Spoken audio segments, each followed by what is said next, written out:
Welcome to एडुजोस में आप सभी लोगों का स्वागत है। दोस्तों, आज की इस वीडियो में हम लोग रेलवे के एग्ज़ाम के लिए इम्पोर्टेंट टेस्ट लेकर आए हैं, जिसमें टेस्ट प्लस डिस्कशन होगा। सभी प्रश्न महत्वपूर्ण हैं। पूछे गए प्रश्नों पर आधारित ये चिंगारी टेस्ट हमने शुरू किया है। ये तीसरा वीडियो है। इससे पहले 2 वीडियो उपलब्ध करा दिए हैं। डिस्क्रिप्शन में उसका लिंक दे दिया है, आप वहाँ से इसके बाकी की वीडियोज़ देख सकते हैं। प्लेलिस्ट भी अवेलेबल करा दूंगा ताकि आपको सभी वीडियो एक साथ मिल जाए। 2020 में जो एग्ज़ाम चल रहा है आरआरबी एनटीपीसी का, इसी पैटर्न पर आधारित आपको ये आने वाले एग्ज़ाम जो एनटीपीसी जिनका बचा हुआ है और जिनका ग्रुप डी का एग्ज़ाम होना बाकी है, क्योंकि ग्रुप डी का एग्ज़ाम तो अभी शुरू ही नहीं हुआ, तो सबका बाकी है। एनटीपीसी में कुछ लोगों का अभी भी बाकी है। तो इस चिंगारी टेस्ट को आप डेली ज़रूर लगाएं। अगर वीडियो पसंद आती है तो इसे लाइक एंड शेयर जरूर कीजिएगा। सबसे पहला प्रश्न है, इनमें से कौन सा देश बिम्स्टेक का सदस्य नहीं है? ठीक है, देखिए क्वेश्चन बिल्कुल इसी तरह से आपके एग्जाम में पूछा जा रहा है। कभी बिम्स्टेक होगा, कभी सार्क होगा। आपको डेली बेसिस पे ये टेस्ट लगाना है। बिम्स्टेक का सदस्य नहीं है कौन सा देश? करेक्ट आंसर हो जाएगा ऑप्शन डी, अफगानिस्तान। ठीक है, यहाँ पर आप देखिए बिम्स्टेक के बारे में जान लीजिए। बिम्स्टेक में बंगाल की खाड़ी से जुड़े 7 देश शामिल है। कितने? कभी पूछ सकता है कितने देश हैं, तो 7 देश आपको रखना है याद। इसका पूरा नाम याद रखिएगा, bay of Bengal initiative for multi sectoral technical and economic cooperation. इसके सदस्य देश जो हैं वो 7 देश कौन कौन से हैं? भारत, बांग्लादेश, म्यांमार, श्रीलंका, थाईलैंड, नेपाल और भूटान। ठीक है, ये 7 देश आपको याद रखने हैं जो बिम्स्टेक के सदस्य हैं। बिम्स्टेक की स्थापना कब हुई थी? 6 जून 1997 को। और इसका सचिवालय जो, ये सचिवालय नहीं, यहाँ पर मुख्यालय होगा। ठीक है, ये टाइपिंग एरर है। मुख्यालय जो इसका है वो कहाँ पर है? ढाका है, बांग्लादेश में। इसके महासचिव कौन है? भूटान के तेंजिन लेक्सपेल। ठीक है, बिम्स्टेक का मुख्यालय कहाँ पर है? ढाका, बांग्लादेश में। अगला सवाल है, विश्व की सबसे लंबी नदी नील किस महाद्वीप में बहती है? देखिए, नील नदी आज सवाल पूछा गया है, विश्व की सबसे लंबी नदी कौन सी है? तो देखिए, नील नदी किस महाद्वीप में बहती है, ये आपसे पूछा गया है। करेक्ट आंसर क्या हो जाएगा? ऑप्शन सी, अफ्रीका की है नील नदी। इसमें आपको याद रखना है, इसकी लंबाई जो है वो 6,650 किलोमीटर है। लंबी नदी की बात जो की गई है तो नील आंसर होता है। और अगर कभी आपसे पूछ दे कि सबसे ज्यादा पानी ढोने वाली नदी कौन सी है, तो वो अमेजन है। ठीक है, विक्टोरिया झील से व्हाइट नील और तना झील से ब्लू नील निकलती है। ये 2 नदियां हैं, याद रखिएगा, व्हाइट झील और ब्लू नील। इसके बाद ये दोनों संयुक्त रूप से मिलकर नील नदी का निर्माण करते हैं। आगे जाके ये दोनों मिल जाती हैं और फिर नील नदी का निर्माण होता है।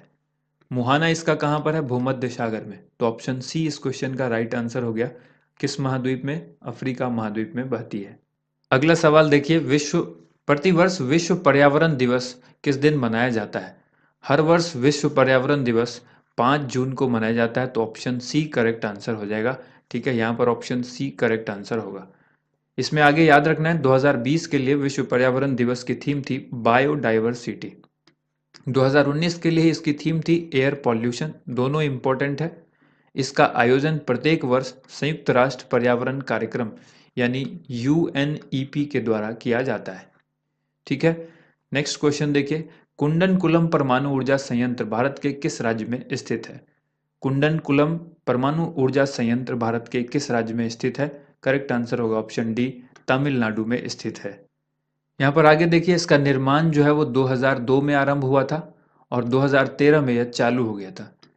इसे रूस की मदद से बनाया गया है। अगर आपसे सवाल पूछे कुंडलकुलम जो परमाणु ऊर्जा संयंत्र है किस देश की मदद से? रूस की मदद से बनाया गया है। अगला सवाल है, इनमें से कौन सा दर्रा श्रीनगर को लेह से जोड़ता है? श्रीनगर को लेह से कौन सा दर्रा जोड़ता है? 4 ऑप्शन हैं, करेक्ट आंसर क्या होगा? राइट आंसर इसका हो जाएगा जोजिला दर्रा। ऑप्शन ए करेक्ट आंसर होगा। जोजिला दर्रा 11,578 फीट की ऊंचाई पर स्थित श्रीनगर से कारगिल से लेह हाईवे पर स्थित है। श्रीनगर कारगिल लेह हाईवे पर स्थित है। जोजिला सुरंग की लंबाई 14.2 किलोमीटर है। ये भी आप याद रखिएगा। अगला सवाल है, केंद्रीय आलू अनुसंधान संस्थान कहाँ पर है? सेंट्रल पोटैटो रिसर्च इंस्टीट्यूट कहाँ पर स्थित है? इस क्वेश्चन का राइट आंसर होगा Shimla. Option B correct answer हो गया। केंद्रीय आलू अनुसंधान संस्थान शिमला के बेमलोई एक जगह है शिमला में। ठीक है, यहाँ पर है। कानपुर में राष्ट्रीय चीनी अनुसंधान संस्थान है। लखनऊ के अंदर भारतीय गन्ना अनुसंधान संस्थान है और गुरुग्राम हरियाणा के अंदर अंतर्राष्ट्रीय सौर गठबंधन संस्थान है। ठीक है, याद रखिएगा लखनऊ कहाँ है, उत्तर प्रदेश में। कानपुर कहाँ है, उत्तर प्रदेश में। तो अगर कभी राज्य पूछे राष्ट्रीय चीनी अनुसंधान संस्थान तो उत्तर प्रदेश, जगह रहे तो कानपुर। भारतीय गन्ना अनुसंधान केंद्र लखनऊ उत्तर प्रदेश और अंतर्राष्ट्रीय सौर गठबंधन संस्थान गुरुग्राम हरियाणा में है। नेक्स्ट क्वेश्चन है, किस मंदिर में 10 साल से 50 साल की महिलाओं का प्रवेश वर्जित था? बहुत ही इंपॉर्टेंट सवाल है। किस मंदिर में 10 साल से 50 साल की महिलाओं का प्रवेश वर्जित था? राइट आंसर हो जाएगा Sabarimala, option D correct answer होगा। सबरीमला मंदिर कहाँ पर है? ये केरल के पेरियार टाइगर अभयारण्य में स्थित है। यह एक प्रसिद्ध हिंदू मंदिर है। याद रखिएगा कहाँ पर है, पेरियार टाइगर अभयारण्य में स्थित है सबरीमला मंदिर, केरल के। इस मंदिर में भगवान अयप्पा की पूजा होती है जो कि ब्रह्मचारी है और इसी कारण से मंदिर में 10 साल से लेकर 50 साल की महिलाओं का प्रवेश वर्जित किया गया था। कई साल तक इसमें सुप्रीम कोर्ट में केस भी चला था। ठीक है, तो ऑप्शन डी करेक्ट आंसर हो गया सबरीमला। निम्नलिखित में से किस अधिवेशन में कांग्रेस दो भागों में यानी नरम दल और गरम दल में विभाजित हो गई थी? करेक्ट आंसर क्या होगा? ऑप्शन बी सूरत अधिवेशन में। कांग्रेस का जो सूरत अधिवेशन हुआ था 1907 का, कब का? 1907 के सूरत अधिवेशन में कांग्रेस जो है वो दो अलग अलग दल में बट गए थे, एक नरम दल और एक गरम दल। कांग्रेस के सूरत अधिवेशन 1907 ईस्वी में सूरत में संपन्न हुआ था। गरम दल और नरम दल के आपसी मतभेद के कारण इस अधिवेशन में कांग्रेस दो भाग में विभाजित हो गया था। ठीक है, यहाँ पर इसको याद रखिएगा, बहुत ही इंपॉर्टेंट, ये सवाल बार बार एग्जाम में पूछा जा रहा है। सैयद मुश्ताक अली ट्रॉफी इनमें से किस से संबंधित है, किस खेल से संबंधित है सैयद मुश्ताक अली ट्रॉफी? तो ये ट्रॉफी जो है क्रिकेट से संबंधित है, ऑप्शन सी करेक्ट आंसर हो जाएगा क्रिकेट। क्रिकेट में भी याद रखिएगा T20 से संबंधित है ये। इस ट्रॉफी की शुरुआत 2006-07 में की गई थी।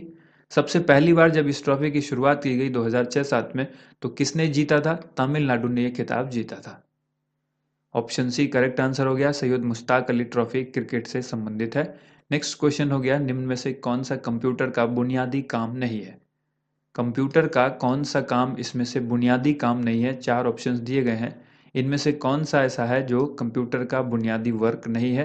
तो राइट आंसर हो जाएगा ऑप्शन बी, टेक्स्ट को स्कैन करना कंप्यूटर का बुनियादी काम नहीं है। यानी जो बेसिक काम है वो डेटा को प्रोसेस करना बिल्कुल सही है, इनपुट को स्वीकार करना बिल्कुल सही है, डेटा को स्टोर करना यानी सेव करना, तो ये तीन चीज बुनियादी है, इसके बिना तो काम हो ही नहीं सकता। टेक्स्ट को स्कैन करना जरूरी नहीं है, ठीक है, ये इसका बुनियादी काम नहीं है। नेक्स्ट क्वेश्चन हो जाएगा, पैलेस ऑफ विंड किसे कहा जाता है? पैलेस ऑफ विंड किसे कहा जाता है? इस क्वेश्चन का राइट आंसर क्या होगा? ऑप्शन डी, हवा महल को हम लोग पैलेस ऑफ विंड कहते हैं। पैलेस ऑफ विंड हवा महल को कहा जाता है। चूने, लाल और गुलाबी बलुआ पत्थर से निर्मित हवा महल पैलेस ऑफ विंड के नाम से जाना जाता है। इसका निर्माण महाराजा सवाई प्रताप सिंह ने करवाया था। यह जयपुर राजस्थान में स्थित है।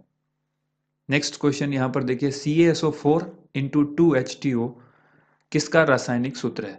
CaSO4 इंटू 2H2O किसका रासायनिक सूत्र है? और ऑप्शंस दिए गए आपके पास चार, करेक्ट आंसर हो जाएगा ऑप्शन सी, जिप्सम का रासायनिक सूत्र है ये। जिप्सम के बारे में आप सबको पता ही होगा, जिप्सम को सेलेनाइट भी कहा जाता है, कई बार अन्य नाम भी पूछा जाता है कि दूसरा नाम क्या है, तो जिप्सम को हम लोग सेलेनाइट के नाम से भी जानते हैं। ठीक है, प्लास्टर ऑफ पेरिस अगर की बात करें तो उसका जो रासायनिक सूत्र होता है CaSO4 इंटू हाफ H2O होता है। इसके बाद प्लास्टर ऑफ पेरिस का रासायनिक नाम कैल्शियम सल्फेट हाइड्रेट होता है और जिप्सम को गर्म करने से ही प्लास्टर ऑफ पेरिस का निर्माण होता है। सवाल कई बार पूछता है प्लास्टर ऑफ पेरिस का निर्माण किससे होता है, तो जिप्सम से होता है। नेक्स्ट क्वेश्चन है, किस राज्य में लिंगानुपात सबसे कम है? 2011 की जनगणना के अनुसार सबसे कम लिंगानुपात वाला राज्य इनमें से कौन है? ऑप्शन दिए गए हैं आपके सामने, केरल, ओडिशा, हरियाणा या फिर कर्नाटक। तो करेक्ट आंसर हो जाएगा ऑप्शन सी, हरियाणा। हमने आपको पहले भी बताया था कि राज्यों में जो सबसे कम लिंगानुपात है वो हरियाणा का है, जो 2011 की जनगणना के अनुसार 877 है। अगर भारत देश की बात करें तो देश में लिंगानुपात 943 है, लिंगानुपात का मतलब हम आपको बता चुके हैं कि प्रति 1000 पुरुषों में यानी मेल में कितनी फीमेल है। तो ये भारत में 943। अगर स्टेट में बात करें किसी एक स्टेट की, जैसे हरियाणा की बात हमने की, तो हरियाणा के अंदर अगर आप देखें तो यहाँ पर 1000 पर कितने हैं, 877। ये इधर मेल है, इधर फीमेल है, ठीक है। और इसी तरह से बात करें अगर दूसरे राज्य जो सबसे सबसे ज़्यादा जिसका है वो किसका है, केरला का है। केरला का कितना है, 1000 पुरुषों पर यानी ये मेल पर जो फीमेल है वो कितनी है, यहाँ पर 1084। याद रखिएगा सबसे ज़्यादा है, पुरुषों से ज़्यादा यहाँ पर महिलाएं हैं। नेक्स्ट क्वेश्चन यहाँ देखिए, डेविड मालपास किसके अध्यक्ष हैं। डेविड मालपास इनमें से किसके अध्यक्ष हैं। करेक्ट आंसर हो जाएगा ऑप्शन ए, विश्व बैंक यानी वर्ल्ड बैंक के अध्यक्ष हैं, ठीक है। अगला सवाल है, चंद्रयान 2 कब लॉन्च किया गया था। चंद्रयान से लगातार सवाल पूछा जा रहा है, चंद्रयान 2 कब लॉन्च किया गया था, डेट पूछी गई है। एग्जैक्ट डेट याद रखना आपको बहुत ज़रूरी है। तो चंद्रयान 2 जो है 22 जुलाई 2019 को लॉन्च किया गया था। इसे सतीश धवन अंतरिक्ष केंद्र श्रीहरिकोटा से लॉन्च किया गया था इसरो के द्वारा। इसे GSLV Mk3 से भेजा गया। किस रॉकेट से भेजा गया, GSLV Mk3। इसके रोवर का नाम याद रखिएगा प्रज्ञान था, और लैंडर का नाम याद रखिएगा विक्रम था। विक्रम जो इसके लैंडर का नाम था, विक्रम साराभाई के नाम पर रखा गया था। विक्रम साराभाई के नाम पर रखा गया था, जो कि इसरो के संस्थापक थे। इसरो के फाउंडर थे कौन, विक्रम साराभाई। इनके नाम पर रखा गया था। अगला सवाल है, इनमें से कौन सा राष्ट्रीय मार्ग राजस्थान में सर्वाधिक क्षेत्र में फैला है। यहाँ पर राजस्थान होगा, ये टाइपिंग एरर है। राजस्थान में सर्वाधिक क्षेत्र में कौन सा राष्ट्रीय राजमार्ग यानी NH जो है वो फैला हुआ है। तो करेक्ट आंसर हो जाएगा ऑप्शन डी, NH15। अगला सवाल देखिए, मानव शरीर की सबसे बड़ी ग्रंथि कौन है। मानव शरीर की सबसे बड़ी ग्रंथि का नाम आपसे पूछा गया है। करेक्ट आंसर हो जाएगा ऑप्शन सी, यकृत, जिसको हम लोग लीवर भी कहते हैं, ठीक है। लीवर जिसे यकृत कहा जाता है, मानव शरीर की सबसे बड़ी ग्रंथि है। यकृत केवल कशेरुकी प्राणियों में पाया जाता है। पित्तरस का निर्माण भी यकृत के अंदर होता है। सवाल पूछता है कि पित्तरस का निर्माण कहाँ पर होता है, तो पित्तरस का निर्माण यकृत यानी लीवर में होता है। अगला सवाल यहाँ पर है, नरसिम्हन रिपोर्ट का संबंध किसके पुनर्गठन से है। नरसिम्हन रिपोर्ट का संबंध किसके पुनर्गठन से है। करेक्ट आंसर हो जाएगा ऑप्शन बी, बैंकिंग संस्थान के पुनर्गठन से संबंधित है ये नरसिम्हन रिपोर्ट। भारतीय अर्थव्यवस्था में 1991 के आर्थिक संकट के उपरांत बैंकिंग क्षेत्र में सुधार की दृष्टि से जून 1991 में M नरसिम्हन की एक अध्यक्षता में नरसिम्हन समिति या वित्तीय क्षेत्रीय सुधार समिति की स्थापना की गई थी, और इसीलिए नरसिम्हन रिपोर्ट जो है वो बैंकिंग संस्थान से संबंधित है। अगला सवाल है, इनमें से किस राज्य में विधान परिषद नहीं है। चार ऑप्शंस हैं, उत्तर प्रदेश, बिहार, छत्तीसगढ़ और आंध्र प्रदेश। तो करेक्ट आंसर यहां पर क्या होगा, ऑप्शन सी, छत्तीसगढ़। अगला सवाल देखिए, यहाँ पर उससे पहले विधान परिषद वाले जो राज्य हैं वो देख लीजिए, आंध्र प्रदेश, तेलंगाना, कर्नाटक, महाराष्ट्र, बिहार और उत्तर प्रदेश। हालांकि आंध्र प्रदेश में भी बात चली है कि यहाँ से विधान परिषद को खत्म किया जाए, लेकिन वर्तमान में आप इसको याद रखिएगा, इससे पहले जम्मू एंड कश्मीर भी था, जो अब यूनियन टेरिटरी हो गया, तो अब वो राज्य नहीं है, इसलिए विधान परिषद यहाँ पर अभी भी नहीं है। आगे देखिए सवाल है, कांग्रेस के पहले अधिवेशन के समय ब्रिटिश भारत का वायसराय कौन था। कांग्रेस का जो पहला अधिवेशन हुआ था उस वक्त ब्रिटिश भारत का वायसराय कौन था। करेक्ट आंसर हो जाएगा ऑप्शन डी, लॉर्ड डफरिन, ठीक है। लॉर्ड डफरिन 1884 ईस्वी में लॉर्ड रिपन के बाद भारत का वायसराय बनकर आया था। वह 1884 से 1888 ईस्वी तक भारत का वायसराय तथा गवर्नर जनरल रहा, इसीलिए पहला अधिवेशन जो है वो 1885 में हुआ था। तो करेक्ट आंसर इसलिए क्या हो जाएगा, लॉर्ड डफरिन, ठीक है। ऑप्शन डी करेक्ट आंसर होगा।